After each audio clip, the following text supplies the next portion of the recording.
Hey guys and welcome. I will be showing you how to enable your agent to use hybrid search with Supabase. Let's begin. First log into your Supabase, then go search for the hybrid search document. This will give you a step-by-step guide on how to enable hybrid search on your Supabase database. The first step is to create the table. Just copy this command, go to SQL editor and paste the command right here. I already ran it, I already have a table. One thing you have to keep in mind is the embedding vector. Which embedding model you use is up to you, but you have to know the dimensions of each model and you have to replace them here. So for example, I'm gonna use OpenAI text embedding small, which has a dimension of 1536.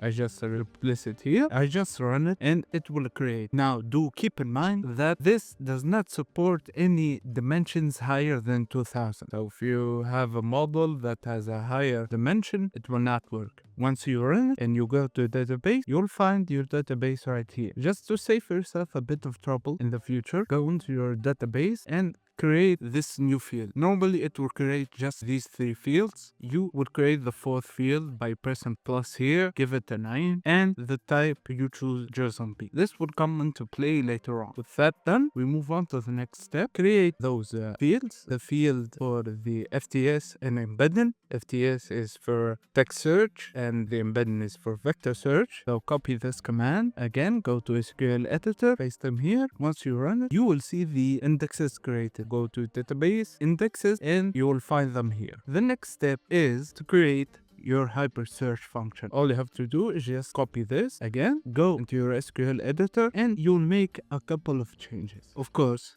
this needs to be changed to the dimensions of your embedding model, and that about does it. Just run it and you will have the function ready. Go to database functions and you will have it ready here. The next step is the edge case function. We already created as a function. Now we create the edge case function. Just copy this, go to Supabase. In your database here, go to the edge functions tab. I already created one, but it does not hurt to go again. Deploy a new function. Go to via editor, paste the code here. Remember the dimensions, change them, and change the model that you're gonna use for the embed. With that done, as you can see, I'm gonna use OpenAI. So I will need a key and I need to set the secret. So just copy the name of this secret here. Go to secrets, add another. Just paste the name here and add your secret value here. Once you do that, just click save and it will be added right here. With that, we're done with Supabase. We go back to N8N. Now we have to fill the database that we created. I just made this quick ingest workflow. This quick ingest workflow will take this URL.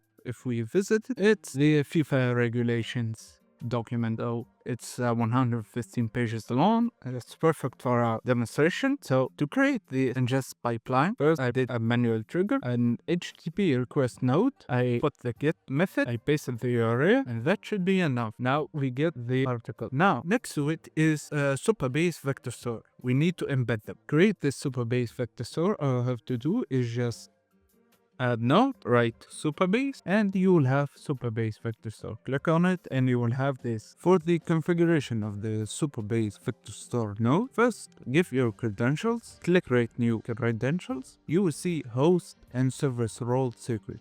Now where to get the host and the service role? Go back to your Supabase. In your edge function, which is here, go to details. For the host, you will just copy up to this point, up to .co, and paste it here. For the service role, go back to Supabase, and you will copy the bearer up to here. Paste it, and you will be able to connect. Then keep the operation mode, insert documents, and choose your table. So we created the documents table and we want to put the embeddings in the documents table. So choose from the list, we choose documents, and we leave the embedding batch size the same. A couple of things that you need to do. You need to give it the embedding model. As I said before, I'm using the OpenAI embedding 3 small. So I select it. Of course, I give it the credentials, and that's that. I use then for the document, I use a default loader. To get the default loader is very simple. You just have to click this. It will give you these two options. Select the default loader,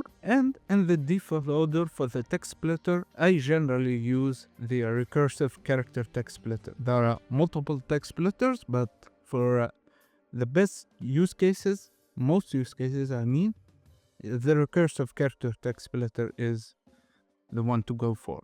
So if we run this, as you can see, it's split, it's done. And if we go to our Supabase, go to our database, it will be like this. I already done this, but it doesn't start to show what the result will be like. Now, I mentioned before the metadata. If you didn't do the metadata, you will get a problem here. So that's why you have to give it the metadata. All right, that's done for the ingest. Now that we have the ingest, we can move on to the actual agent. Now we have the Supabase, we have it filled, we have the hybrid search. Now time to power up our agent. So when the chat message receive trigger, I use the AI agent. I give it the Gemini chat model. And for the tools, it's an HTTP request tool. It's a post to the Supabase. Now, you might be asking, where do I get this URL? It's very simple. Just go to your Supabase, go to your edge functions. Now, I have this. So if we go to details, you will see just copy this from here to here. That will be your URL. And for the bearer, as you can see, it's all of this. So just copy it and you will have it there. All right, with that filled in,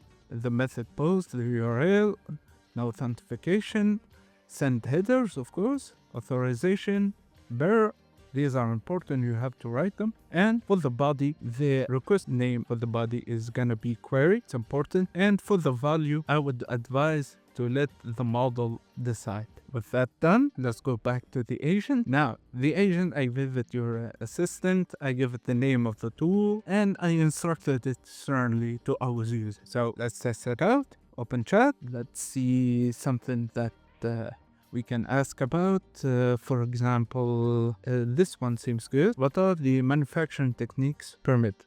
We send it and we let the measures. It searches the Supabase, goes back to the model, and it returns the response based on the information that it got from the tool, from the base. These are the permitted techniques, and there you have it, guys. That's how you can power up your agent to use hybrid search. Now, hybrid search, again, is better than vector or semantic in my opinion, because it combines the best of both without the defaults of any. So that about does it. Thank you guys for watching. If you did find this helpful, please leave a like and subscribe, and leave a comment down below, and I'll be seeing you in the next video. Goodbye.